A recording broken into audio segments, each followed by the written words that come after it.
नमो आयरियाणं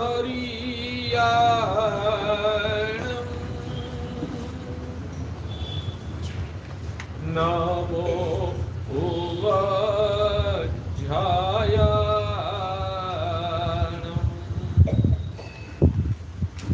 नमो लोहि सव्वसाहु एषो पौंच नमकारो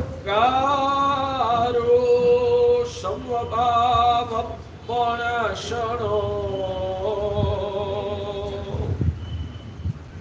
मंगलानं च सव्वेशीं पद्मं हवाई मंगलम् जय जगजीव जोनि वियाणो जगगुरु जगानंदो जगनाहो जगबंधु जय जग पियामहो भयव जय सुयानं भवो तीर्थयराणं पश्चिमो जय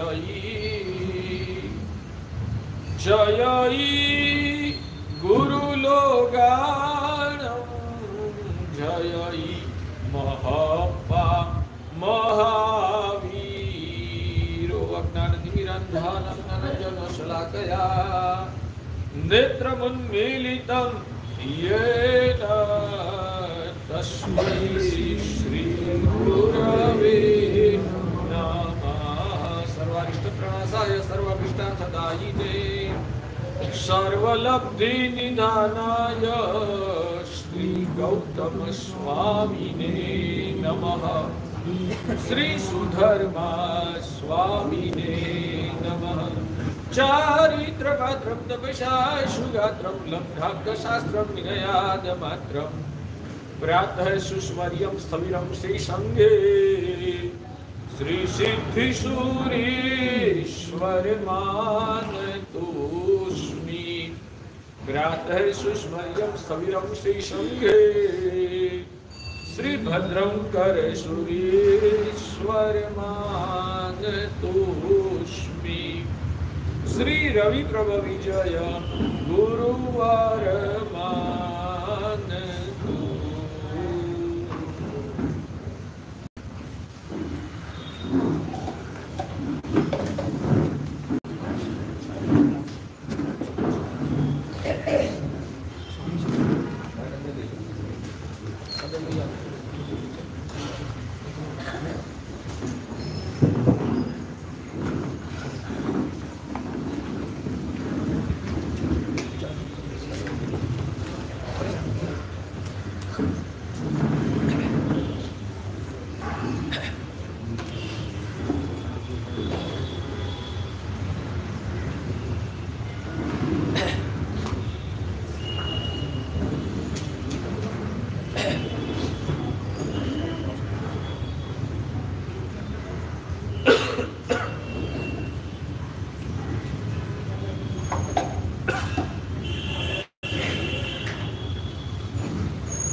विनिर्मुक्तं शिवं योगीन्द्रवन्दितं योगबिन्दुं प्रवक्ष्यामि तत्त्वसिद्ध्यै महोदय।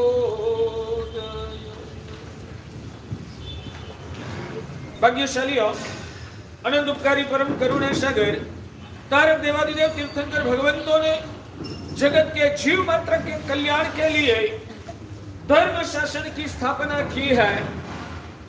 परमात्मा अरिहंत प्रभु ने क्षाई का सम्यक्त्व की स्पर्शना करके विश्व के सभी जीवात्माओं के अंदर जीव तत्व का दर्शन किया। जीव मात्र में उन्होंने जीवत्व को महसूस किया। यह धर्म की नींव है। भाग्यशाली शास्त्रकार भगवंत कहते कि जब तक आत्मा के अंदर में सम्यक दर्शन की स्पर्शना नहीं हुई है, आत्मा के अंदर जब तक सम्यक दर्शन की स्पर्शना नहीं हुई है, तब तक कितनी भी ज्ञान की उपासना करो, 45 आगम की पढ़ाई जीवन में कर लो, उत्कृष्ट चारित्र का पालन करो और जीवन पर्यंत मासक श्रवण के पारने पर मासक श्रवण के तपश्चर्या करो, सम्यक दर्शन नहीं पाया है तो कितनी भी ज्ञान पढ़ाई किया, कितना भी उत्कृष्ट चारित्र का पालन किया, कितना भी तपश्चर्या का आराधन किया, फिर भी भगवान कहते कि आपका संसार एक बूंद जितना भी सुखता नहीं है, आपका मोक्ष एक इंच जितना भी नजदीक नहीं आता है। यानी कि मोक्ष पद की प्राप्ति और आत्म शुद्धि के बारे में आपने किया हुआ ज्ञान चारित्र और तप का आराधन बिल्कुल निष्फल है। उत्कृष्ट चारित्र का पालन किया तो भी निष्फल, मासक श्रवण के पारने पर मासक श्रवण किया तो भी निष्फल, करोड़ों अब्जों रुपये का दान दे दिया तो भी निष्फल। तो हम जिस तरीके से भगवान की पूजा करते हैं तो वो सफल हो जाएगा या नहीं होगा? नहीं। इस सब आराधना के फल स्वरूप हमें भगवान के चरणों में सबसे पहली प्रार्थना वो करना है कि प्रभु मुझे कृपा करके सम्यक दर्शन का दान देना, मुझे सम्यक की प्राप्ति कराना और जीवन में सम्यक दर्शन की स्पर्शना करने के लिए हमेशा सजग रहना।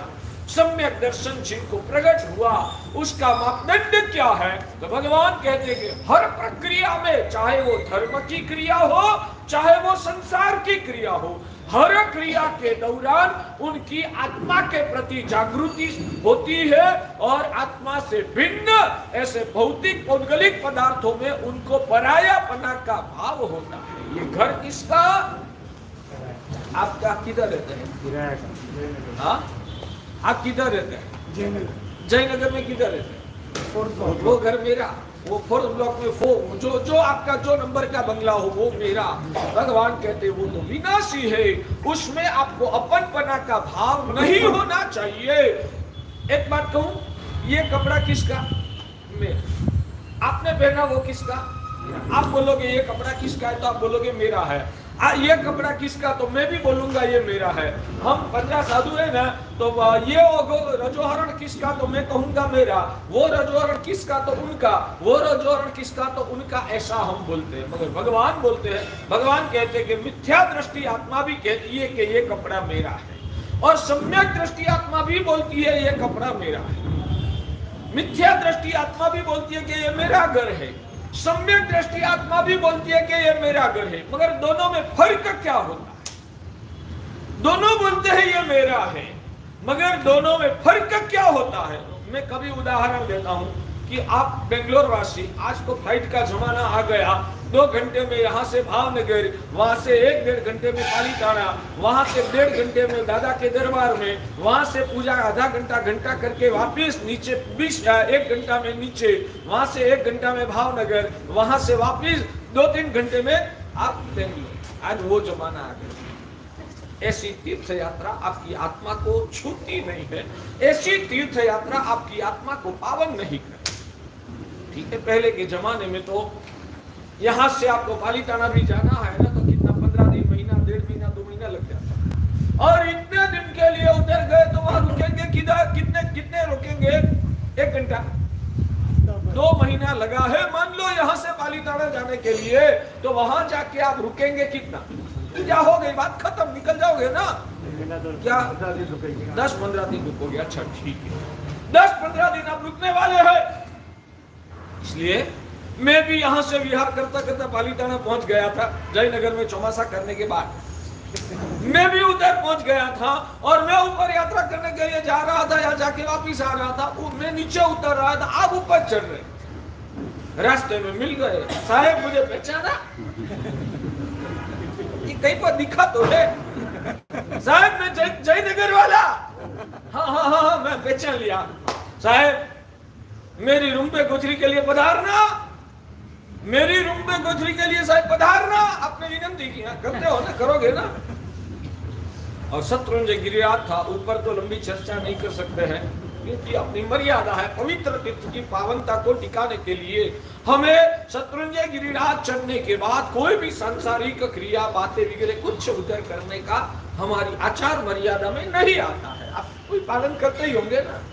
हाँ, मोबाइल नीचे छोड़ के ही जाओगे ना, क्योंकि ऊपर जाने के बाद शत्रुंजय गिरिराज का पगथिया चढ़ने का शुरू किया। वो तो पवित्र पावन भूमि है, वहाँ कोई भी संसार की क्रिया हम नहीं कर सकते, मोबाइल का भी यूज नहीं कर सकते हैं, किसी के साथ हम गप्पा लगाते लगाते भी ऊपर नहीं चढ़ सकते हैं, कोई रास्ते में मिल गया तो संसार की बातें भी हम नहीं कर सकते। आपको पता ही है ना, ये तो सब आपको पता ही है ना, नहीं पता? पता है। कितने लोगों को पता है, कितने लोगों को नहीं है। मैं कहता हूँ भगवान ने बताया कि बातें नहीं करना चाहिए, फिर भी आप मुझे मिल गया तो आपने विनती किया कि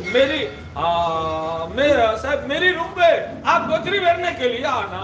अपना प्रेम तो इतना था, मुझे भी लगा कि इतना भावुक आत्मा अपने साथ क्या हुआ है तो जाना पड़ेगा। मैंने पूछ लिया आप किस धर्मशाला में रुके हैं, कौन सी धर्मशाला में आप रुकते हो? एवरेज बेंगलोर भवन में। बेंगलोर भवन में, ठीक है, बेंगलोर भवन में साहब मेरी रूम पे भरने के लिए आना। आप ऐसा विनती करोगे ना, आपने रूम नंबर भी बता दिया मुझे, ठीक है। बाद में 4-5 घंटा हो गया, मुझे लगा कि अब तो वो पुण्यशाली नीचे उतर गए होंगे, घर पे आ गए होंगे। मैं भरने के लिए आया, तरपनी और पात्रा लेके, धर्मला अब खुश हो जाओगे। मैंने कुछ गोचरी भरने के बाद मैंने थोड़ी नजर घुमाई तो आपका कमरा जो था ना, उस कमरे की खिड़कियां टूटी हुई थी, उस कमरे की खिड़कियां टूटी हुई थी, और उसका जो दीवारें होती है ना, दीवार के पर का जो हैंग था ना, वो पापड़ी आ गई थी। हाँ, पापड़ी हो गई थी, इसलिए रंग उखड़ गया। लगा कि ऐसा कैसा इनका, ये रूम इनकी कैसी? मैंने बोला कि तेरी रूम, उसका तो रिपेयरिंग तू करा दे। मैंने आपको बोला ये तेरी रूम में मैं भरने के लिए आया हूँ, तू ये रूम का रिपेयरिंग तो थोड़ा कुछ तो करा दे। कितना खर्चा होगा? 20-25 हजार का खर्चा, उससे ज्यादा नहीं होगा, रिपेयरिंग तो करा ले तेरी रूम का। आप क्या करोगे? हम तो जा रहे हैं, अभी जा रहे हैं। हाँ, भले जा रहे हो, मगर रूम तो आपकी है ना, भाड़े की। अच्छा ठीक है, तो भाड़े की रूम के लिए आप मेरी रूम में भरने के लिए आना, वैसा बोल सकते हैं? वो क्या आपकी थी? भाड़े की रूम है, इसके लिए ही आपने प्रयोग किया ना गुरुदेव, मेरी रूम में भरने के लिए आना, तो वो रूम आपकी है, आपकी है या नहीं है? नहीं है। आवाज नहीं आती? नहीं है। अच्छा, फिर भी क्यों मुझे कहा था मेरी रूम पे आना?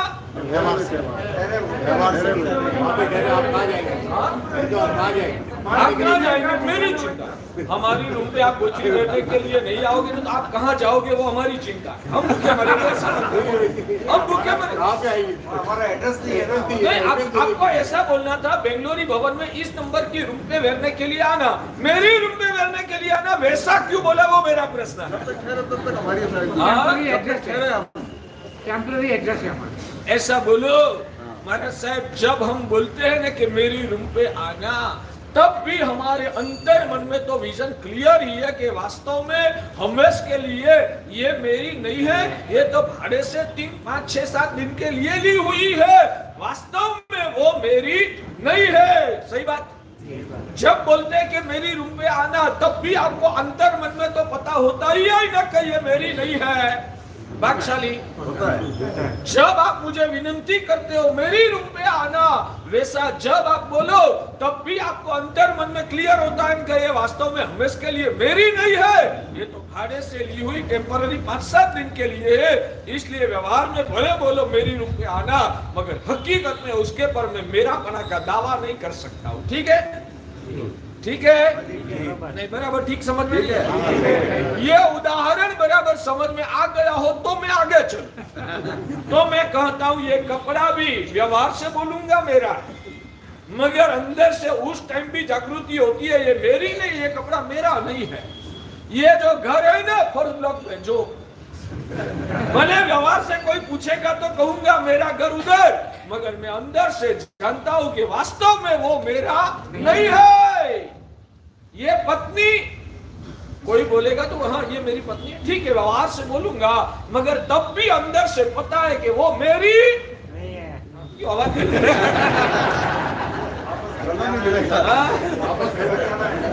एक बात समझ लो, आप घर में जाओगे ना, वो आपको शायद नबी संभाले, चिंता मत करना, मैं हमेशा संभालूंगा। शायद वो लोग तो बुढ़ापा में वृद्धाश्रम में भेज सकते, मैं नहीं भेजूंगा। समझ में आता है? नहीं, भाग्यशाली, इसको सम्यक दर्शन कहते हैं। ये सम्यक दर्शन की भूमिका मैं चाहता हूं, भले आप संसार छोड़ने का आज सामर्थ्य न भी हो, मगर अंदर से विजन तो क्लियर करो। मेरे भगवान ने बताया, मैं शाश्वत अविनाशी परम चैतन्य स्वरूप अरूपी अनंत गुणों का भंडार, ऐसी मैं पवित्र आत्मा हूँ। खुद की आत्मा को पहचानूं। मैं ये नर रत्न नहीं हूँ, मैं चंद्र कुमार या हीरालाल या हरेश भाई मैं नहीं हूँ। मैं तो एक आत्मा हूँ। ये शरीर का तो टेम्पररी भाड़े से, वो जो रूम हम लेते हैं ना पालीताना में, बेंगलोरी भवन में 5 या 7 दिन के लिए लेते हैं, ये भी भाड़े से लिया है। ये 99 वर्ष के जो भाड़ा पट्टे पर देते हैं ना, वैसे 99 साल का नहीं, 70 साल का लीज पे ये बंगला लिया है। ये बंगला है। मैं ये नर रत्न या चंद्र कुमार नहीं हूँ। ये जो घर है वो तो लीज पे मैंने लिया हुआ है। मैं तो अंदर में रहने वाली आत्मा हूँ। वो पहला स्तर में तो दिमाग में ये बिठाना, अंदर में उतारना, बाद में रोम रोम से ये संवेदना से वासित होना, वो ही सम्यक दर्शन है। खुद आत्म तत्व का अस्तित्व की अनुभूति और आत्मा के अस्तित्व से बिना ऐसी इस दुनिया में शरीर के साथ पूरी भौतिक दुनिया जिन पराई महसूस होती है, भगवान कहते उन आत्मा को सम्यक दर्शन पैदा हुआ वैसा मानना। शायद आप लोगों को प्रश्न होता होगा, हमारा शायद सम्यक दर्शन हुआ होगा या नहीं हुआ होगा। कभी कोई गुरु भगवत को आपने पूछा भी होगा। मैं कहता हूं ये सम्यक दर्शन का मापदंड है कि जिनको शरीर से भिन्न रूप में आत्मा का अस्तित्व की संवेदना के स्तर पर अनुभूति होती है और पूरा शरीर और दुनिया जिनको ही लगती है, भगवान कहते हैं वो आत्मा को सम्यक दर्शन पैदा हुआ है वैसा समझना। पढ़ाई रखते हैं लेकिन उसको संभालना तो पड़ता है। हाँ तो मैं ही संभालता हूँ, मैं नहीं संभालता हूँ। ये कपड़ा को क्या मैं कचरा पेटी में डाल देता हूँ? संभालने की मैं क्या मना करता हूँ? वास्तविक तत्व के रूप में वो मेरा नहीं है। इनके साथ मेरा जो संबंध है वो कर्म की वजह से संसार की प्रक्रिया के भगत स्वरूप जुड़ा हुआ है, बाकी वास्तव में वो मेरा नहीं है। ये तो कपड़ा तो उदाहरण के रूप में मैंने ऊंचे उठाया। हर भौतिक चीजों के बारे में ये संवेदना करो भाग्यशाली। मैं ऐसा नहीं कहता हूँ कि कार्तिक पूनम होते ही आप सब दीक्षा ले लो, वैसी मेरी बात अभी नहीं, आपकी वो भूमिका भी नहीं है। मगर कम से कम मिला हुआ मानव जन्म को सफल बनाना है, आत्मा का परलोक में भी सदगति पाना है और परंपरा से मुक्ति की अवस्था तक हमें पहुंचना है। तो उसकी शुरुआत, साधना की शुरुआत हम कहां से करेंगे? साधना की शुरुआत कहां से होती है भाग्यशाली? मैं बहुत बार कहता हूं, आज के हमारे जमाने के लोग हैं ना ऐसा मानते हैं कि आंखें बंद करके पलाठी लगा के 3 घंटा एक धारा से पूरा स्थिरता के साथ निश्चल के रूप में बैठ गया तो उसने साधना किया। क्या उसको साधना कही जाएगी? हमारी जिन शासन की परंपरा में इसको ही साधना नहीं कहते हैं। हमारे वहां भगवान कहते हैं भले तू खाता भी रहे, भले तू व्यापार धंधा भी करता रहे, मगर अंदर से जब तुझे लग गया कि ये सब विनाशी है, ये सब एक दिन मुझे मरने के दौरान छोड़ के जाना है, मेरा इसमें से वास्तव में कुछ नहीं है। व्यवहार की परिभाषा में मैं दुनिया के साथ व्यवहार करने के लिए ये मेरा और ये उनका वैसा बोलता भी रहूंगा, मगर उस टाइम भी अंदर से सजगता होगी कि ये चीज मेरी नहीं है, मैं तो आत्मा हूँ। मेरे आत्मा के अनंत जो ज्ञान दर्शन चारित्र वगैरह जो गुण वैभव है ना, वो मेरा है और वो मेरे साथ आएगा। इन सभी को तो छोड़ के जाना है। मैं भाग्यशाली कहता हूँ, बहुत सारे महीनाओं तक प्रवचन सुनो, अच्छी बात, मगर आज का या एक दिन का जो प्रवचन है, जो सुना है ना, जो सुना थियोरिकल ज्ञान पाया है, उसको प्रैक्टिकल भूमिका में अवतरित करना, यानी कि ये भावधारा की साधना आप करो ना। हर जगह पे ये जागृति रखना, मेरा नहीं है, मर जाऊंगा, सब छोड़ के जाना है, तो मेरा इसमें क्या? वो संवेदना को घुटो तो ही आपका मोह का जहर पिघलेगा और भगवान के मार्ग में आपका वास्तविक प्रवेश तो ही संभव हो सकता है। बाकी कितनी भी तपस्याएं करो, कितना मस्खमन करो, कितनी पूजाएं करो, कितना दान करो, मगर अंदर में जब तक आत्मा मैली है या अज्ञानता से भरी हुई है और बाहर की चीजों में ही अपनपना का भाव कर दिया है। मैंने शुरू में ही बोला था ना, आत्म बुद्धे हो काय आदि का ग्रह हो वही आत्म अगर रूप सुज्ञानी। ये काया में मैं हूं, शरीर को बुखार आया तो मैं बीमार पड़ गया, शरीर काला हो गया ना तो मैं काला हो गया। शरीर में जो भी परिवर्तन आता है, शरीर बूढ़ा हुआ तो आप क्या मानते हो? मैं बूढ़ा हो गया। शरीर में मैंने मैंपना का भाव किया है ना, वो मिथ्यात्मा है। शरीर में मैंने मैंपना का भाव किया। मेरी आत्मा तो कभी बूढ़ी होती ही नहीं है भाग्यशाली। मेरी आत्मा तो कभी भी बूढ़ी नहीं होती है, ये शरीर बूढ़ा होता है। तो शरीर में जो भी परिवर्तन आए तब ये सजगता रहे कि ये जो भी परिवर्तन हो रहा है वो शरीर के साथ परिवर्तन हो रहा है। मेरी आत्मा को इनसे वास्तविक रूप में, तात्विक रूप से कोई निस्बत ही नहीं है। वैसी भूमिका अंदर से प्रबल होनी चाहिए। आत्म बुद्धि हो कायादिक ग्रह, काया वगैरह में अपनपना का भाव किया, यानी कि मैं शरीर हूं और शरीर के साथ जुड़ा हुआ संसार में मेरापना का भाव किया। घर मेरा, गाड़ी मेरी, पत्नी मेरी, लड़का मेरा, सत्ता मेरी, भौतिक चीजों में मेरा मेरा मेरापना का जो भाव करना वो ही मिथ्यात्व है। तो भगवान कहते हैं कोई जीव की हिंसा का पाप से भी ज्यादा बड़ा पाप ये है, झूठ बोलने से भी बड़ा पाप ये है, चोरी या ब्रह्म का सेवन से भी बड़ा पाप यह है कि जड़ पदार्थ में अपनपना का भाव करना। इसको भगवान मिथ्यात्व कहते हैं। और मिथ्यात्व जो है वो सभी पापों का मूल है भाग्यशाली। इसलिए आपको रिक्वेस्ट करता हूं कि इसमें से सुन सुन के कुछ विजन क्लियर करो, और विजन क्लियर करके अंदर से संकल्प करो कि मुझे इस भावना से भावित तो होना है, मुझे अंदर का मोह का जहर को पिघालना है, और मुझे जो भगवान ने अपने ज्ञान से दिखाए वो वास्तविक सत्य आत्मा और पुद्गल का भेद को महसूस करना है। ऐसा संकल्प भी करना पड़ेगा। संकल्प करने के बाद, यहाँ से उठने के बाद दिन के दौरान 5, 15, 25 बार याद कर करके अपनी आत्मा को वैसी भावना से वासित भी करना पड़ेगा। तो ही आत्मा की शुद्धि होगी, तो ही सम्यक दर्शन का स्पर्श होगा, तो ही मिला हुआ जिन शासन आपके लिए कल्याणकारी फलदायी बनेगा। बाकी ये परिणाम की धारा में चित्त विशुद्धि नहीं हुई है तो कितना भी धर्म करते रहो, भगवान कहते हैं धर्म करते रहो, पुण्य भी होगा, पुण्य से परलोक में शायद सुख और सद्गति मिल भी जाएगा, मगर आपका संसार सूखेगा नहीं। इस प्रकार के धर्म से संसार सूखता नहीं, और संसार नहीं सूखा तो क्या होगा? पुण्य से थोड़ा सुख मिल जाएगा, जैसे अभी आपको मिला है वैसे ही पुण्य से आपको कभी सुख मिल जाएगा। मगर जैसे जैसे सुख को भोगते रहोगे ना, वैसे वैसे आपका पुण्य क्षीण होता जाएगा, और जिस दिन सब पुण्य खत्म उस दिन वापिस आपकी हालत संसार में भयानक दुखमय हो जाएगी।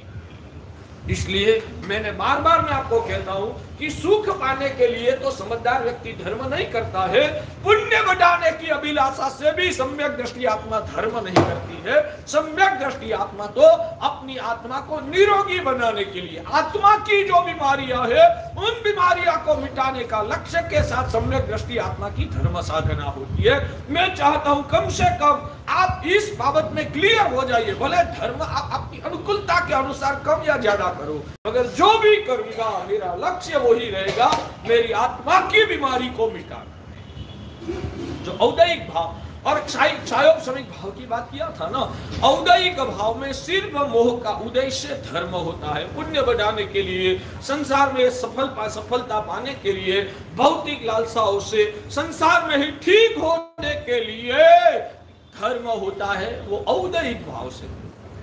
और आत्मा की बीमारी को मिटाने का लक्ष्य से जो धर्म होता है उस धर्म को भगवान क्षायोपशमिक भाव का धर्म कहते हैं। आप हर रोज 2 सामयिक करते थे, मैंने बोला 6 सामयिक करो, आप बोलेगे टाइम नहीं है। ठीक है, मैं कहता हूँ आग्रह नहीं है। आप 2 माला गिनते, मैंने बोला 5 माला गिनो, आप बोले टाइम नहीं है। आप साल भर में 1-2 लाख रुपया का व्यय सदव्यय करते थे धर्म मार्ग में, मैंने बोला आप 25 लाख खर्च कीजिए, आप बोलते हो ताकत नहीं है। ठीक है, आपसे ज्यादा नहीं हो सकता है, मगर जो कर रहे हो उसकी क्वालिटी को तो सुधार सकते हैं ना। धर्म ज्यादा करने की आपकी अनुकूलता नहीं है, ठीक है, मैं वो बात को छोड़ देता हूं, मगर जो धर्म आप कर रहे हैं उसकी क्वालिटी को तो भाग्यशाली आप सुधार सकते हैं ना। आपकी क्वालिटी कैसे सुधरेगी? कैसे सुधरेगी? अगर उसमें भाव आएगा तो। कौन सा भाव आएगा? बहुत सारे लोग बोलते हैं मैं धर्म में आस्था रखता हूं, धर्म के ऊपर श्रद्धा रखता हूं, तो क्या उनको सम्यक दर्शन हो गया?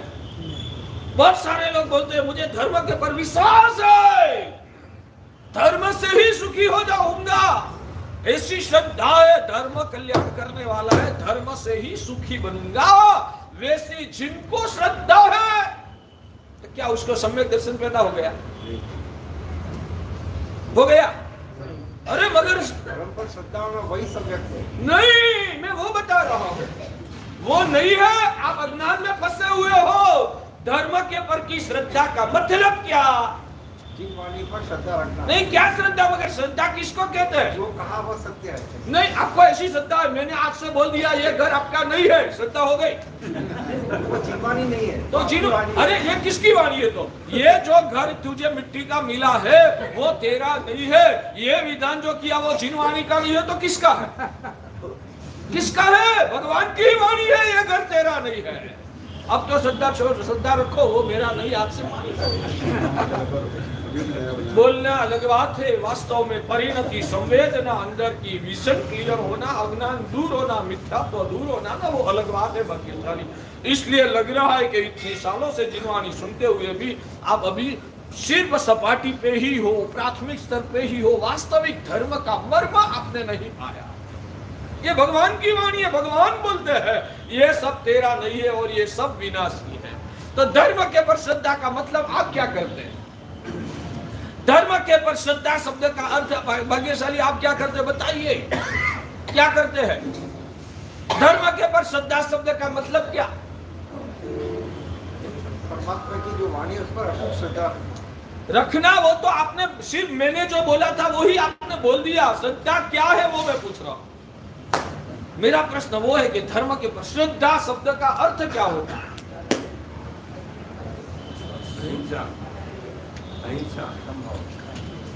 विश्वास। पूर्ण विश्वास। क्या विश्वास? मगर आपको धर्म के पर विश्वास है ना? क्या विश्वास है? किस प्रकार का विश्वास है? ये धर्म में करूंगा तो मेरा पुण्य बढ़ेगा और मैं भवो भव सुखी हो जाऊंगा, वो श्रद्धा ना। धर्म के पर श्रद्धा का मतलब क्या? विश्वास। जिन पर सुखी करने के लिए धर्म करते हैं, तो ऑटोमेटिक वही भाव आएगा ना कि हम धर्म करते तो हम सुखी रहेंगे। सुखी रहेंगे। सुखी रहना उसका मतलब क्या? सब हर वस्तु से कोई तकलीफ ना हो, हर वस्तु से कोई तकलीफ ना हो। मैंने मिथ्यात्व की व्याख्या और सम्यक की व्याख्या बताई थी, आपको याद है? जिसका सब प्रकार की सोच का प्रश्नों की परंपरा जब चले तब एंडिंग जवाब बुद्धगल में आके अटकता है, तो समझ लेना कि आप मिथ्यात्व में फंसे हुए हो। और हर कोई प्रश्न का कितना भी जवाब की परंपरा के एंड में जब आपका जवाब आत्म भाव में जाके अटकता है तो आप सम्यक हैं। कोई चीज से पीड़ा न हो, यानी कि हर प्रकार की भौतिक अनुकूलता मुझे प्राप्त हो, वो ही आपकी सुख की व्याख्या है। तो ये धर्म करने से हर प्रकार की भौतिक सुविधाएं इस जन्म में या तो जन्मांतर में भी, मुझे भवांतर में सदगति में भी अच्छी अनुकूल सुविधाएं प्राप्त होगी। मुझे भौतिक कष्ट दुख सहन नहीं करना पड़ेगा। इस प्रकार की सदगति धर्म से ही मिलेगी। वो आपके मन में श्रद्धा है ना? तो बस मैं कहता हूं कि अभी आप मिथ्यात्व में ही फंसे हुए हो। ये मिथ्यात्व है। इसी तरह हमको समझाया गया है कि भाई एक गरीब से महाराज साहब को खीर हो रही है, उसको 99 पेटी आ गई। हाँ बिल्कुल। हम भी ऐसे ही सोचते कि कुछ ऐसा कर दो। मैं बताता हूँ, वो भी आपको बताऊंगा। उन्होंने एक बार खीर बहराई तो भी 99 पेटियां मिली। आपने आज तक कितनी बार खीर बहराई है? तो भी आपको क्यों नहीं मिलती और नहीं मिलेगी? क्योंकि उन्होंने जब 99 खीर बहराई ना, तब ये गुरु को खीर बहराने से मेरा पुण्य बढ़े और जन्मांतर में मुझे ये खीर के दान के प्रभाव से सदगति हो, वैसी लालसा उसने खुद के मन में नहीं रखी थी, इसलिए उनको 99 पेटी मिलती थी। जो उसने भी ये गुरु को खीर बहराने से मुझे जन्मांतर में भी पेटियां 99 मिलेगी, वैसी भावना रखी होती ना, 99 क्या एक भी पेटी सोने की तो नहीं, प्लास्टिक की भी नहीं मिलती। और उससे भी आगे बढ़कर आप देखो, 99 पेटियां मिलने के बाद भी उनको उसमें मूर्छा कितनी थी? मूर्छा संग्रह करो, काम आएगा। लास्ट में 7 मंजिले का बंगला को छोड़ के चारित्र धर्म ले लिया। वो छोड़ने की ताकत कहां से पैदा? और उसने छोड़ क्यों दिया? 99 बेटियां मिल रही थी तो क्यों छोड़ दिया? 99 बेटियां मिल रही थी तो भी क्यों छोड़ दिया?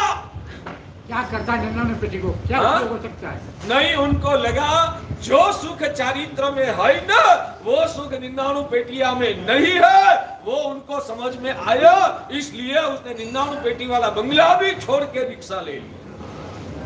समझ में आता है? तो मेरी बात वो है भाग्यशाली, धर्म की श्रद्धा का अर्थ आप जो सम्यक दर्शन करते हैं उस बारे में आप भ्रमणा में फंसे हुए हैं। धर्म की श्रद्धा का आपकी व्याख्या ऐसी ही है, ये धर्म करूंगा तो भवांतर में भी मुझे सदगति में भौतिक सुख सुविधा अनुकूलता की प्राप्ति होगी। वो जो आपकी समझदारी है ना, वो समझदारी आपके अंदर में छाया हुआ मिथ्यात्व का सूचक है। भवांतर में धर्म से सुख मिलेगा, उस समझदारी को भी भगवान मिथ्यात्व कहते हैं। ये बराबर आपका कचरा अंदर जाम हो गया है, इसलिए इस बात को मुझे बार बार बताना पड़ेगा। आपका ये कचरा निकाल के बराबर क्लियर करो कि धर्म पुण्य बढ़ाने के लिए भी नहीं है।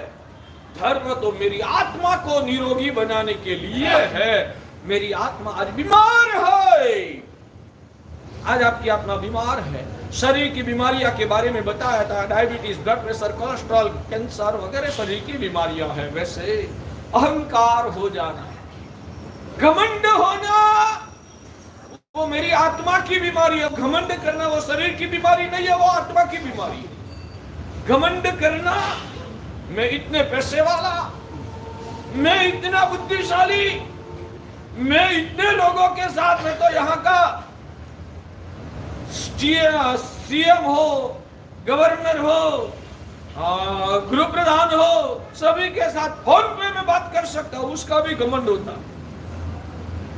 मेरे पास इतनी समझदारी बुद्धि है, मेरे व्यापार में तो मेरे हाथ के नीचे 100 लोग कर्मचारी नौकरी करते हैं। ये सब घमंड है। वो घमंड आपकी आत्मा की बीमारी है।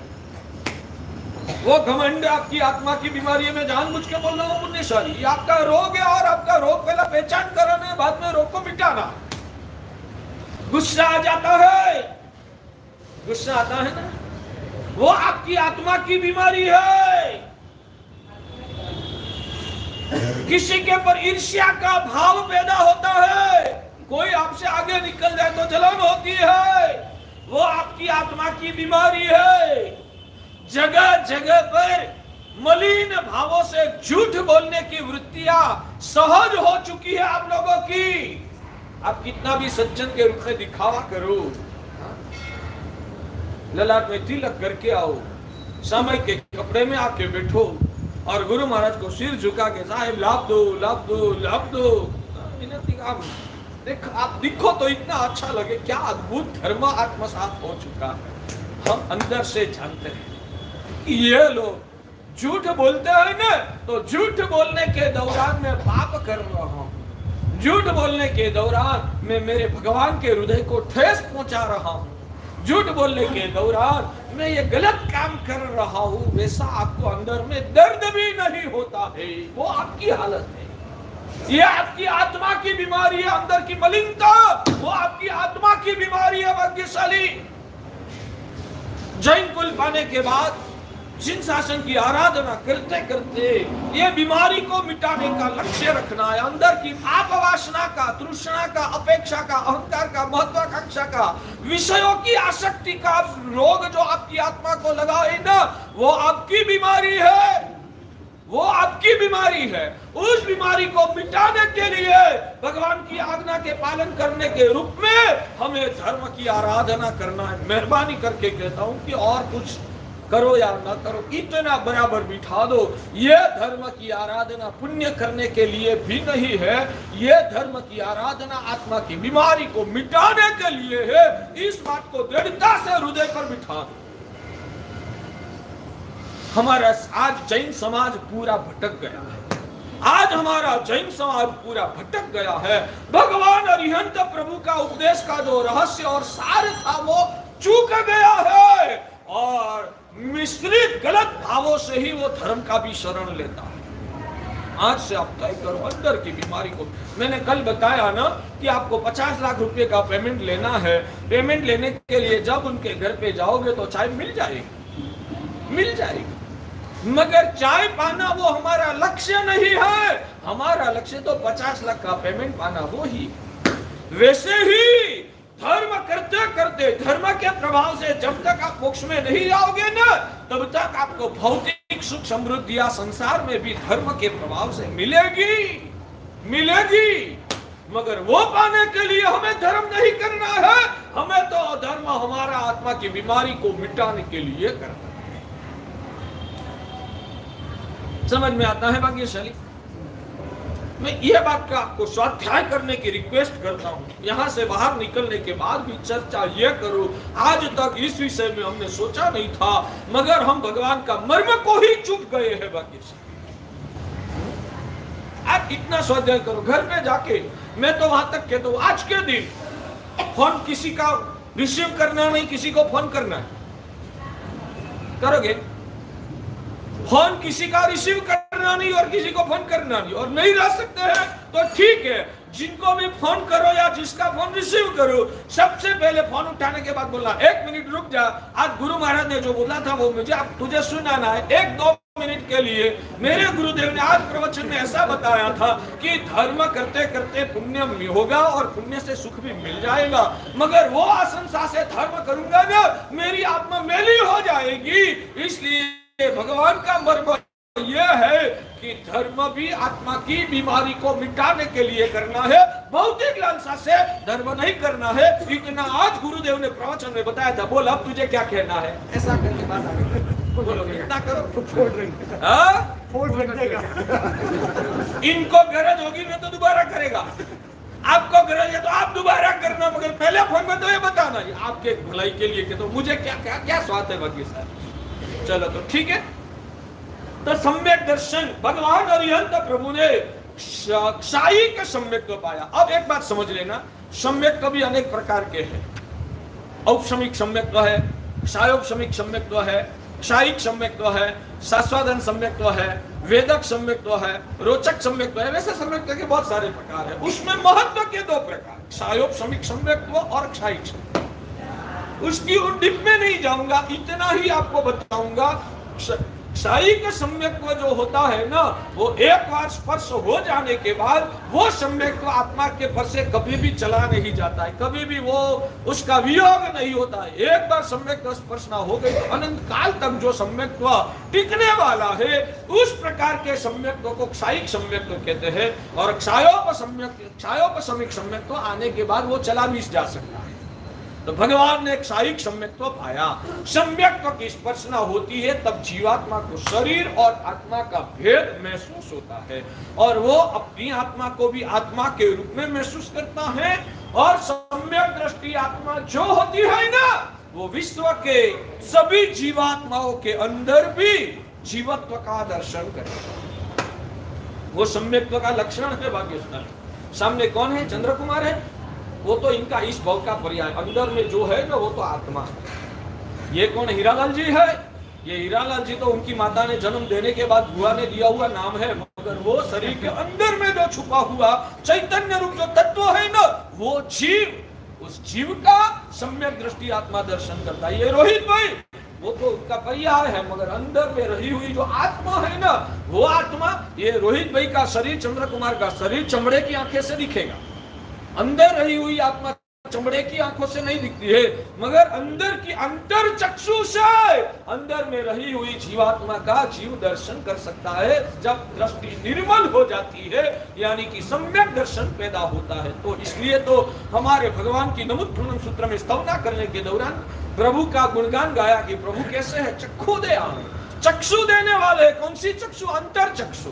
वो अंतर चक्षु जब अंदर से प्रकट होती है और वो चक्षु जब निर्मल होती है ना, तो जीव मात्र में अंदर में रहा हुआ जीवत्व का दर्शन होता है। वो भी जीव, वो भी जीव, वो भी जीव। सज्जन जो दिख रहे हैं वो भी जीव है, जो दुर्जन दिख रहे हैं ना वो भी जीव है, मनुष्य जो दिख रहे हैं वो भी जीव है, पशु पंखी जो दिख रहे हैं वो भी जीव है, चींटी मकोड़िया कीड़े जो दिख रहे हैं वो भी जीव है, और ये जो वनस्पति पानी अग्नि जो है ना उसमें भी जीव है। सब जगत के जीवात्माओं में जो जीवत्व का दर्शन करता है वैसी दृष्टि सम्यक दर्शन के प्रभाव से पैदा हो। नहीं लग रहा है कि आज तक तो हम सिर्फ सपाटी का धर्म करते, अंदर का धर्म का रहस्य तो हमने जाना भी नहीं है। नहीं लग रहा है आपको? तो ये भूमिका को अंदर से उजागर करना है। ऊपर का कचरा, अज्ञान और मिथ्यात्व को साइड में हटाकर अंदर की शुद्धि करके अंदर की दृष्टि को उजागर करना, वो धर्म का सार है। सुनने में मजा आता है? ये जो बोल रहा हूं वो सुनने में मजा आता है? सच में आता है या स्टोरिया शुरू करना है? स्टोरिया शुरू करूं या यही मैं आगे चलाऊं? मजा आएगा। जो ये सुनने का भी रस पैदा हो गया ना तो आपका ये चौमासा नहीं पूरा जीवन आगे सफल हो। तो भगवान ने शारीरिक सम्यक दर्शन के प्रभाव से दिखा मैं भी आत्मा हूं, और ये जगत में जितने भी लोग दिख रहे हैं ना वो सब भी अंदर में छुपी हुई जीवात्मा है। और उससे आगे बढ़कर भगवान ने सोचा ये जीवात्मा ये जो पवित्र सिद्ध भगवान जैसी पवित्र आत्मा है तो संसार में भटक क्यों है? संसार में आदि व्याधि और उपाधि से घिरे क्यों है? उसका कारण भगवान ने ढूंढा। आप लोग दुख को मिटाने की कोशिश जरूर करते हैं, मगर दुख की उत्पत्ति कहां से है वो आपने कभी ढूंढा है? समझदार किसको कहा जाता है? आई हुई आफत को मिटाने का लक्ष्य रखना वो सम्यक समझदारी नहीं है। आई हुई आफत को मिटाने का लक्ष्य रखना वो सही समझदारी नहीं है, मगर ये आपत्ति पैदा कहां से होती है उसका मूल को ढूंढ के मूल को ही खत्म कर देने की समझदारी वो सच्ची समझदारी है। आप लोगों की दयनीय दशा की बात करता हूं कि संसार में रहे हुए आप लोग आए हुए दुखों को मिटाने के लिए पूरी जिंदगी को बिगाड़ते हो, मगर यह दुख पैदा होने का मूल कारण क्या है वो आपने कभी सोचने की भी कोशिश किया है या नहीं किया? भगवान वहां तक दिखते हैं कि ये लोग सब जीवात्मा है, भगवान जैसी पवित्र आत्मा है। भगवान जो होता है ना वो विश्व के सभी जीवात्माओं में भगवान जैसा आत्म स्वरूप का दर्शन करते हैं। वो ही उनका सम्यक दर्शन, रोहित भाई, वो ही उनका सम्यक दर्शन। सामने हाँ भगवान तो केवल ज्ञानी है ना, भगवान तो हर जीवों का मन का विचारों को भी जानते हैं, हर जीवों की हर क्रियाओं को भी जानते हैं, मगर भगवान को कभी भी किसी के प्रति द्वेष नफरत कभी होता है सुना? क्यों नहीं होता है? क्यों नहीं होता है? हाँ भाग्यशाली, क्यों नहीं होता है? सम्यक दर्शन की वजह से इस जगत का जो पापी हो, दुराचारी हो, भ्रष्टाचारी हो, अनाचारी हो, कैसा भी पापी हो, भगवान उसमें भी भगवान जैसी शुद्ध आत्म स्वरूप का दर्शन करते। ये सब भगवान जैसी शुद्ध आत्म स्वरूप को धारण करने वाले जीवात्माएं हैं, तो उनके प्रति नफरत कैसे? हाँ भगवान आगे बढ़कर जानते हैं कि आज वो सब अंदर से आत्मा के रोगों से बीमार है। सिद्ध भगवान जैसी पवित्र आत्मा है, मगर आज वो बीमार है। भगवान सोचते हैं तो इन सभी को बीमारी से बचाना है। भगवान की वो भावना होती है कि इन सभी को ये बीमारी से बचाना है, बीमारी ही मिट जाएगी तो संसार की पीड़ा आप खत्म हो जाएगी। बीमारी अंदर की मिट जाएगी ना तो उनकी पीड़ाएं संसार की हमेशा के लिए खत्म हो जाएगी। इसलिए भगवान चाहना करते हैं जो होवे मुझे शक्ति इसी सभी जीव करूं शासन। विश्व के सभी जीवात्माओं को शासन का रस यानी कि आत्म कल्याण के पथ पर चढ़ा देना वो तमन्ना रखते हैं। उस भावना से वो अपनी साधना को तेज गति से बढ़ा देते हैं। इसलिए एक बात समझना, हमारे वहां शास्त्रकार भगवंतों ने उपकार का भी दो प्रकार दिखाया है। आज हमारा जैन समाज भूला पड़ा है, भटक गया है। आज हमारा जैन समाज भूला पड़ा है और भटक गया है। भगवान ने दिखाया हुआ ये जो अभ्यंतर रहस्य वो भूल गया। भगवान कहते हैं कि इस जगत में उपकार भी दो प्रकार के होते हैं। एक है द्रव्य उपकार, दूसरा है भाव उपकार। द्रव्य उपकार किसको कहते हैं? भौतिक सामग्रिया के बल से सामने वालों को टेम्पररी जो सपोर्ट करना, वो द्रव्य उपकार। भूखा को भोजन दे दिया, बीमार को दवाइयां दिला दी, गरीब को पैसा दे दिया, किसी को जिनको जो भौतिक जगत में जरूरत थी वो सब जरूरत अपना पैसा का खर्च करके भी उनको सपोर्ट कर दिया, वो सब द्रव्य दया, वो सब द्रव्य दया है। बीमार को फ्रूट्स खिलाया, ठंडी के दिनों में किसी को कंबल उड़ा दिया, वो सब द्रव्य उपकार है। जिन शासन में भगवान कहते कि ये उपकार सामने वाली आत्मा का दुख को हमेशा के लिए नहीं मिटा सकता है, और ये किया हुआ उपकार भी जो उनका पुण्य होगा तो ही उनको शायद फलेगा, नहीं तो तेने किया हुआ उपकार उनको विपरीत उल्टा पुरवार होगा। इसलिए द्रव्य उपकार में जैन शासन, द्रव्य उपकार करने की जैन शासन मना नहीं करता है, वो ध्यान में रखें। द्रव्य उपकार करने का जैन शासन मना नहीं करता है, मगर द्रव्य उपकार को पीठ थपथपा के ज्यादा महत्व भी नहीं देता है, वो ध्यान में रखिए। भगवान कहते कि सामने वालों को खुद की आत्मा की बीमारी की पहचान कर। भगवान कहते हैं सामने वालों को खुद की अंदर की आत्मा की खुद की जो बीमारी है वो बीमारी दिखाकर वो बीमारी से में बचने का जो रास्ता है वो रास्ता उनको बताओ, उनको सही आध्यात्मिक मार्ग पर चढ़ाकर उनकी बीमारियां को मिटाकर हमेशा के लिए दुखमय संसार से जिससे छुटकारा हो वैसा रास्ता दिखाना वो लोकोत्तर उपकार कहा जाता है। और भगवान अरिहंत प्रभु को, धर्मराज दादा को, महावीर परमात्मा को, 24 तीर्थंकर भगवान को उस प्रकार का उपकार मान्य है, उस प्रकार का उपकार को ही भगवान महत्व देते हैं।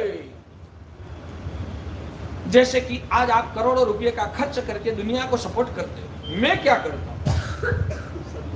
मैं यहाँ बैठकर आपको सद्बुद्धि का दान करता हूँ, आपका कषाय मिटाने का मार्ग सिखाता हूँ, आपके अंदर की विषयों की वासना को पिघालने का मैं आपको सुझाव देता हूँ, तो आपकी वो बीमारियां मिटेगी और आप आत्मा को पहचान कर आत्मा की शुद्धि की साधना करोगे ना, तो भव की संसार की पीड़ाएं हमेशा के लिए खत्म हो जाएगी। तो करोड़ों रुपया का दान देकर आप जो उपकार करते हो वो श्रेष्ठ उपकार है, या एक साधु आपको आत्मा का ज्ञान देता है वो बड़ा उपकार? बोलो तो सही यार। वैसे आप किसी को 100 रुपये का दान करो और दूसरा व्यक्ति किसी को सामायिक धर्म की महिमा सिखाकर उनको सामायिक की भावना के साथ जुड़ दे, तो दोनों में बड़ा उपकार क्या? समझ में मैं बोलता हूं इसलिए आपको मान लेना, वैसा मैं आपके पर थोपने की कोशिश नहीं करता हूं, मैं पूरा विजन के साथ बोलता हूं। आपको शायद समझ में नहीं आता है तो आप पूछ सकते हैं, मगर समझदारी से आप आपका विजन को क्लियर करो कि अरिहंत का जो लोकोत्तर मार्ग है वो लोकोत्तर उपकार, वो ही श्रेष्ठ उपकार है। उसके सामने धन संपत्ति के माध्यम से किया हुआ जो उपकार है वो उनकी तुलना में निम्न क्वालिटी वाला है। खराब है ऐसा नहीं कहता हूं, मगर उसका लेवल बहुत नीचे का जमता है पीछे वाले को नहीं जमता है तो पूछते रहो और धीमे धीमे प्रवचन सुनते सुनते विजन क्लियर होता जाएगा। तो भगवान जो भूखा है उसको अगर है ना अपने आत्मा की अगर बात करेंगे तो उसके अंदर जाएगी वो बात। जो पेट से खाली है, कोई बीमार है, उसको तो मदद करने जावे। आपको मैंने क्या बोला? इसको मैंने खराब गिनाया नहीं, खराब नहीं, मगर वो क्वालिटी निम्न कक्षा की। खाना खिलाने के बाद भी याद रहना चाहिए खाना भी क्यों खिलाता हूं। अभी मैं धर्म की आत्मा की बात करूंगा तो वो सुनने के लिए तैयार नहीं होगा, तो पहला एक बार उनको शांत करना है, और शांत करने के बाद मुझे उनके पर क्या प्रक्रिया करना है? बाद में उनको आत्मा की पहचान कराना है, उनको भगवान की प्रति प्रीति। आज वो गरीब क्यों बना? पिछले वर्ष का कर्म कमजोर था, पहले पुण्य नहीं किया है इसलिए वो गरीब है। तो अब उनकी गरीबी ही हमेशा के लिए मिटाना है तो क्या करना पड़ेगा? पुण्य बढ़ाना पड़ेगा। पुण्य बढ़ाना है तो क्या करना पड़ेगा? परमात्मा के साथ प्रीति बनानी पड़ेगी। अंत में तो उधर ही आना पड़ेगा कि उनका दुख को जो हमेशा के लिए मिटाना है ने, आप सिर्फ संपत्तियां और भौतिक चीजों का दान दे दे के हमेशा के लिए उनकी पीड़ा को नहीं खत्म कर सकते हैं। उनको हमेशा की पीड़ा मिटाना है तो भगवान के साथ उनका जुड़ाव कराना ही पड़ेगा। जमता है? लेकिन शायद ही आज की तारीख में जो भी प्रतिष्ठान होता है तो यही बोला जाता है ना, आप करोगे तो इतना पुण्य मिलेगा। कोई भी चीज हो, किधर भी देखो, बच्चा छोटा है ना, बच्चा छोटा है, उनके पास कुछ अच्छा काम कराना है तो आप क्या बोलोगे? चॉकलेट। आप उनको चॉकलेट दिखाते हो ना, हम आपको चॉकलेट ही दिखा रहे हैं। लेकिन चॉकलेट हम तो जिंदगी भर दिखा देते हैं शायद। क्योंकि हम कितना भी आपको त्याग करने की बात करेंगे ना तो आप आओगे ही नहीं, तो आपको आपकी भूमिका के अनुसार दिखाना पड़ता है। मैंने इस चौमासे में 15 दिन से करीबन मेरा प्रवचन चल रहा है, मैंने आपको कितनी चॉकलेट दिखाई? एक भी नहीं। तो आपको आना ही नहीं है। वैसे तो बहुत सारे गुरु भगवत आज भी हमारे भारत की धरती पर भगवान का विशुद्ध मार्ग का प्रदान करते हैं, मगर आपको उधर जाना नहीं है तो मैं क्या करूं? सब गुरु भगवान चॉकलेट बताते ऐसा नहीं है, और बताते भी है ना, आपकी वृत्तियां, आपका लेवल इतना नीचे उतर गया है कि आपको धर्म के साथ जुड़ के भी रखना है ना। अभी बोला ना सुखी होना है इसलिए हम धर्म करते हैं, तो हम वो तो दिखाना ही पड़ेगा ना। अभी हमारा जो स्टेज है ना वो पूरा प्राइमरी क्लास है, आपका जो है वो PhD क्लास है। प्राइमरी भी ओके, मार्गानुसार जीवन भी नहीं जीते हैं। अच्छा, तो मेरा प्रश्न ये है कि प्राथमिक लेवल का जीवन कैसा होना चाहिए, वो आज तक यहाँ पाठ पर विराजमान हुए कितने गुरु भगवंतों ने आपको सिखाया?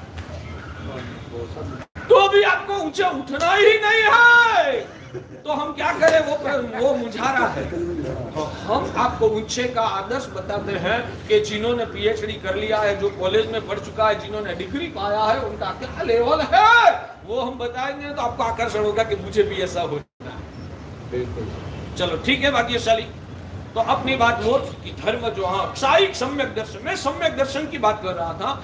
आज इतना बराबर अंदर में घुटो कि जिनको सम्यक दर्शन पैदा हुआ है वो आत्मा शरीर से भी भिन्न, शरीर की अंदर में रहा हुआ चैतन्य रूप जो जीवात्मा है उसको महसूस करता है, यानी कि अपनी आत्मा का अस्तित्व का संवेदन करता है, और अपनी आत्मा से भिन्न ये शरीर भी जो है ना वो पराई और विनाशी चीज है, ये कायम मेरे साथ टिकने वाली नहीं है, और वास्तव में ये मेरा नहीं है। तो इसके पर मुझे मत करके मेरी आत्मा का भान मुझे चुकना नहीं है, मुझे मेरी आत्मा को बराबर संभालना है। वो समझदारी सम्यक दृष्टि की बराबर क्लियर हुई होती है। वो अपने में भी जीवत्व का दर्शन करता है, जगत के जीव मात्र में भी जीवात्मा का दर्शन करता है, और उससे भी आगे बढ़कर सिर्फ वो जीव है उतना ही नहीं, वो जीव सिद्ध भगवान जैसी पवित्र है, वो भी सम्यक दृष्टि आत्मा जीव मात्र में दर्शन कर सकता है। वो उनकी ऊंचाई है। समझ में आता है? दोबारा ये बात बोलूं, मजाक की बात है, मुझे आपको सुनने में आनंद आता है या नहीं मुझे पता नहीं, मगर मुझे तो बोलने में भी आनंद आता है, इसलिए मैं दोबारा बोलूंगा। भगवान कहते हैं कि सम्यक दृष्टि आत्मा जो होती है वो खुद में तो जीवत्व का संवेदन करता ही है। मेरे शरीर नररत्न तो मेरा पर्याय है, वो तो टेम्पररी 60, 70, 80 साल के लिए मिली हुई अवस्था है। ये अवस्था हमेशा टिकने वाली नहीं है। नर रत्न का जो पर्याय है वो भी चला जाएगा, ये शरीर भी चला जाएगा, मैं तो आत्मा। तो खुद की आत्मा को महसूस करना और जगत के जीव मात्र में भी जीवत्व का दर्शन करना। ये कौन है? ताराचंद जी? नहीं, वो तो उनका पर्याय, वो आत्मा, अंदर रही हुई आत्मा का दर्शन अंतर चक्षु से होना, अंतर चक्षु से अंदर में रही हुई आत्मा का दर्शन होना, वो सम्यक दर्शन। और वो भी कहां तक?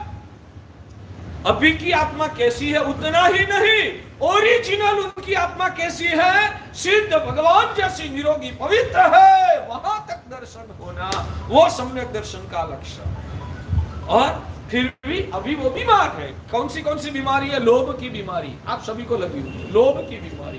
कितना भी मिले आपको संतोष नहीं है। 50 करोड़ मिल गया तो भी आपको धर्म नहीं है, और आगे कमाना और आगे कमाना। ये आपकी लोभ की वासना है, बाकी क्रोध की वासना, अहंकार की वासना, विषयों की वासना। ये मेरी आत्मा की बीमारी सभी जीवात्माओं को लगी हुई है। तो उन सभी जीवात्माओं की उस बीमारी को मिटाना है। भगवान वो भावना है, उन सभी जीवात्माओं की बीमारियों से उनको छुटकारा दिलाना है। उनकी बीमारियां मिट जाएगी ना तो उनके साथ साथ संसार की सभी प्रकार की पीड़ाओं भी उसकी आपको आप ही मिट जाएगी।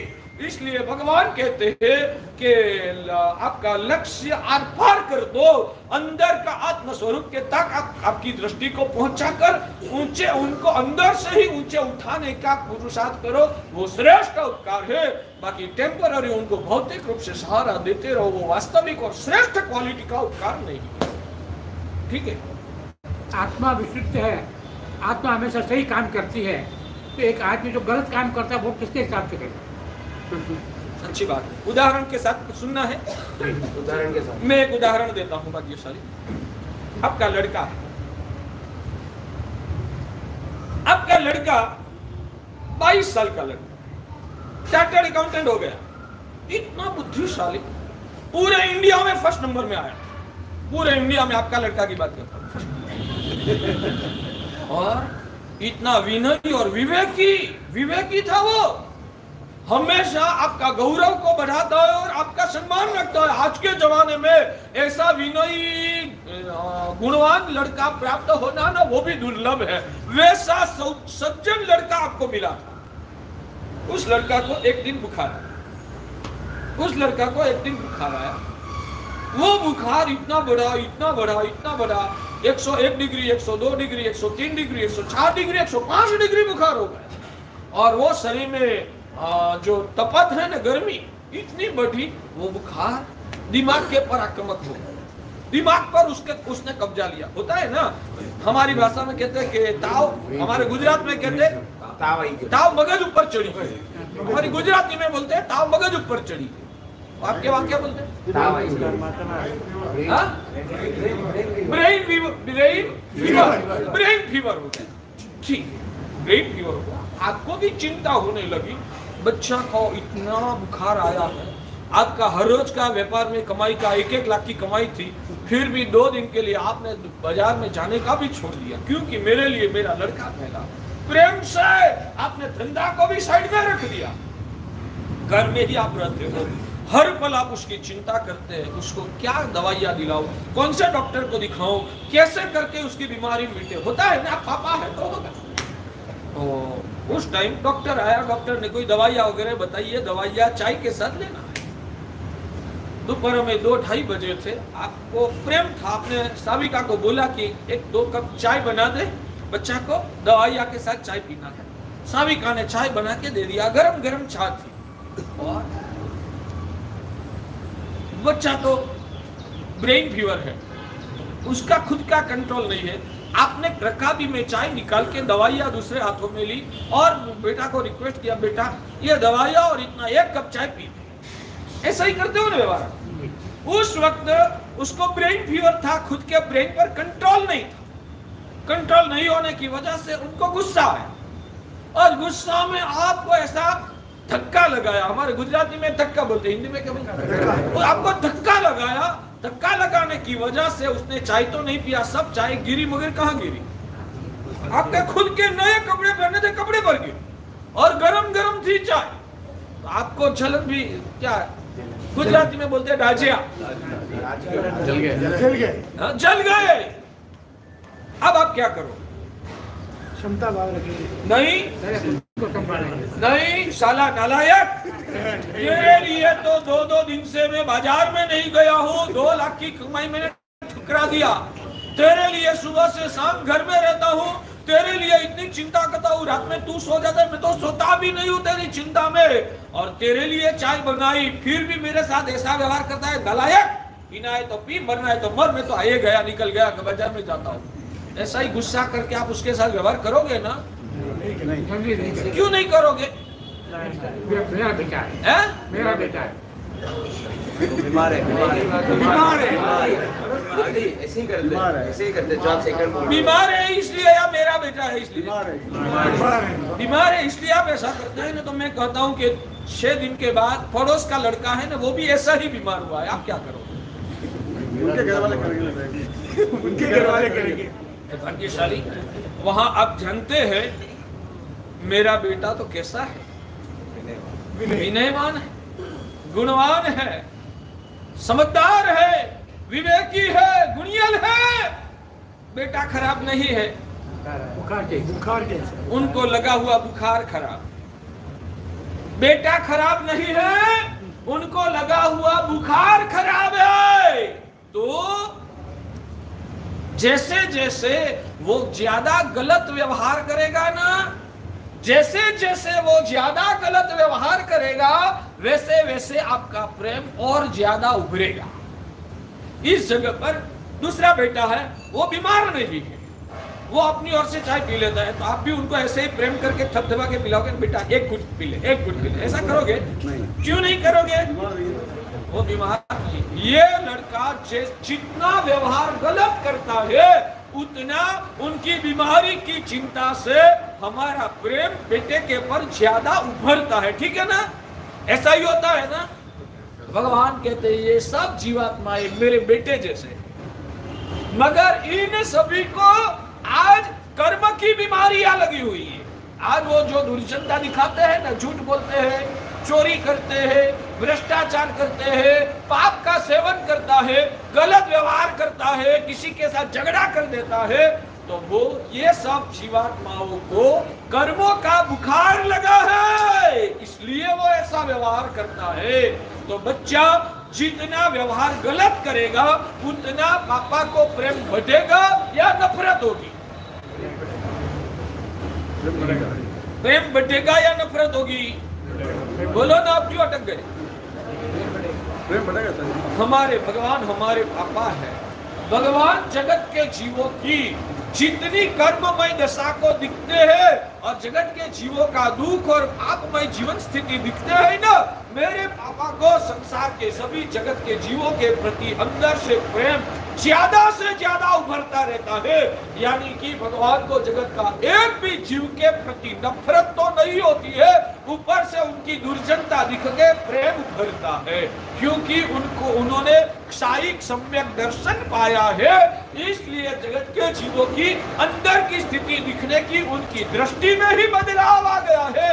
इसलिए हमको जिनको दिख के नफरत होती है, उनको ही दिख के भगवान के हृदय में प्रेम उभरता है। समझ में आता है? ये साधना ये है भाग्यशाली साधना, ये है। ये सुनने के बाद आपके दिमाग में ये विचार घुमरता रहना चाहिए। और जहां आज के दिन में नफरत हो, तब ये बात याद आनी चाहिए। महाराज साहब ने बताया था, वो जीव खराब नहीं है, उनको लगा हुआ पाप कर्म का बंधन, उनको आया हुआ पाप कर्म का बुखार, कर्म का जो बुखार है, वो इनके पास ऐसा गलत व्यवहार कराता है। तो हमको चिंता होती है बच्चा का बुखार कब मिटेगा। भगवान को वो चिंता होती है इन आत्माओं की बीमारी, उनका जो कर्म का बंधन कब टूटेगा, उनकी आत्मा का उत्थान कैसे होगा। पापी को भी दिख के भगवान को ज्यादा प्रेम उभरता है, जमता है भाग्यशाली। समझ में आया? ये साधना है, आप बराबर समझो भाग्यशाली। ये वास्तव में अभ्यंतर साधना है। ऐसी साधना करने से कर्म मोह का जहर पिघलता है, खुद की आत्मा की शुद्धि होती है, सम्यक दर्शन की प्राप्ति होती है, प्रभु का मार्ग अच्छा लगता है और प्रभु का मार्ग से परम सुख और शांति, साता आनंद की प्रसन्नता की अनुभूति इस प्रकार की जीवात्मा को। तो भगवान ने क्षायिक सम्यक दर्शन से जगत के जीव मात्र की बीमारियां को मिटाने का लक्ष्य बनाया और उन्होंने बीच में वाला जो स्टेप था ना, वो सब भगवान ने छोड़ दिया। टेम्पररी दुख में राहत दिलाने से मेरा ध्यान उसमें ही अटक जाएगा, तो ओरिजिनल मूल से उनका जो उद्धार करना है ना, वो करने में मेरा समय नहीं मिलेगा। इसलिए टेम्पररी जो भी पीड़ाएं हैं, वो टेम्पररी पीड़ाओं को मिटाने की चिंता में अपना समय को बर्बाद नहीं करते हुए भगवान ने मूल से अंदर से हमको ऊंचे उठाने का मार्ग बताया। भगवान ने दिखा कि सभी दुखों से छुटकारा पाना है तो क्या करना पड़ेगा। भगवान कहते हैं कि पूरा संसार दुख स्वरूप है, तो संसार में पूर्ण रूप से हमेशा के लिए दुख मुक्ति संभव ही नहीं है। हमेशा के लिए दुख से छुटकारा पाना है तो तुझे सभी कर्मों का बंधन को तोड़ के मोक्ष अवस्था को ही पाना पड़ेगा। वहां एक भी प्रकार का दुख नहीं है, क्योंकि वहां शरीर ही नहीं है। तो दुख मुक्त होना है तो आपको पहले अशरीरी बनना पड़ेगा। दुख मुक्त होना है तो आपको अशरीरी बनना पड़ेगा। अशरीरी बनना है तो अजन्मा बनना पड़ेगा। क्योंकि जन्म आया तो शरीर आएगा, और जन्मा हो जाओ तो शरीर नहीं आएगा। दुखी नहीं होना है तो अशरीरी बनने का लक्ष्य बनाओ, अशरीरी बनना है तो अजन्मा बनना पड़ेगा। अजन्मा कैसे बन पाओगे? भगवान कहते हैं अकर्मा बनो तो ही अजन्मा हो सकते हैं, अकर्मा बनो तो ही अजन्मा हो सकते हैं। अकर्मा बनना है तो क्या बनना पड़ेगा?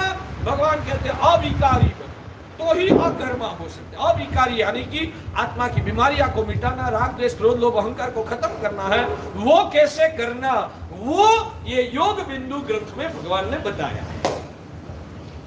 अगर ये प्रस्तावना क्लियर कर दो, मुझे वहां जाना है तो यहां तक पहुंचना पड़ेगा, और यहां पहुंचना है तो ये योग बिंदु ग्रंथ में भगवान ने जो मार्गदर्शन बताया है वो मुझे मेरे जीवन में चरितार्थ करना पड़ेगा।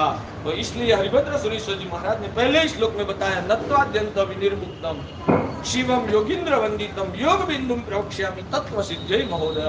मोक्ष के साथ आपकी आत्मा को जोड़ सके वैसा साधना मार्ग यहाँ बताया है, मगर वो मार्ग भी मैं नत्वा यानी कि परम विशुद्ध स्वरूप आत्मा को नमस्कार करके मैं ये ग्रंथ का प्रारंभ कर रहा हूँ। तो किसको नमस्कार किया है, किस लिए नमस्कार किया है, नमस्कार की क्या महिमा है, वो सभी बातें आगे आगे के प्रवचन में आपको बताता रहूंगा। हमारा ये चौमासा भगवान धर्मनाथ दादा की छाया में जिन वाणी का श्रवण से पावन होकर आत्मा का उत्थान करने का चौमासा बने, वो ही अंतर से मंगल कामना, वो ही अंतर से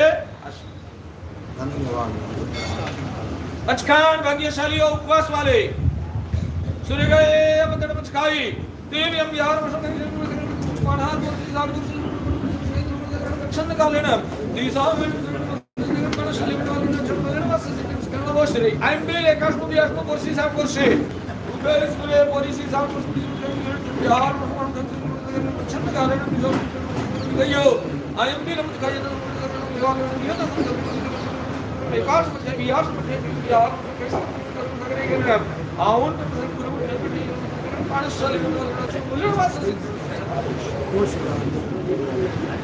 रविवार शिविर में भाई जल्दी से सिद्धि प्रस्तावना बिना डायरेक्ट। बोले श्री धर्मनाथ भगवान की जय। सभी से निवेदन है, इस रविवार के दिन सुबह में 9:30 बजे जो शिविर प्रारंभ होगी और 12 बजे तक ये शिविर चलेगी। जिन्होंने भी अभी तक पास नहीं ली है तो उनसे निवेदन है कि आज ही पास प्राप्त कर ले। और जिनको भी आमबिल चल रहा है तो उनसे निवेदन है, आपको पास लेनी नहीं है शिविर की। जिनको आमबिल चल रहा है उनको पास शिविर की लेनी नहीं है, शिविर में पधारना है लेकिन पास लेने नहीं है। हाँ, और कल बच्चों की शिविर कल दोपहर में 2:30 बजे से लेकर 4 बजे तक बच्चों की भी शिविर रहेगी, बालिकाओं की भी शिविर रहेगी। तो शिविर के अंदर सबको भी पधारना है। और महिलाओं की भी शिविर कल दोपहर में 2:30 से 4 बजे तक रहेगी। यानी बच्चों की शिविर, बालिकाओं की शिविर और बहनों की शिविर, ये सभी शिविर कल दोपहर में 2:30 बजे से लेकर 4 बजे तक रहेगी। तो सभी माता पिताओं से निवेदन है कि अपने बच्चों को अवश्य शिविर के अंदर भेजें। रात्रि प्रवचन भी बहुत ही जबरदस्त चल रहे हैं, तो उसके अंदर भी देखिए अभी यहाँ पर जो वर्ग आ रहा है ना, 30-35 के ऊपर का वर्ग आ रहा है, लेकिन 15 से 30 का बीच का वर्ग अभी भी दिख नहीं रहा है।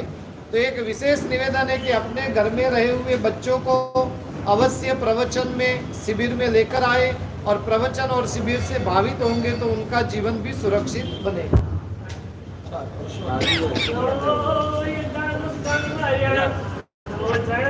15 से 25 वाले इंस्टाग्राम, फेसबुक, मेरे 5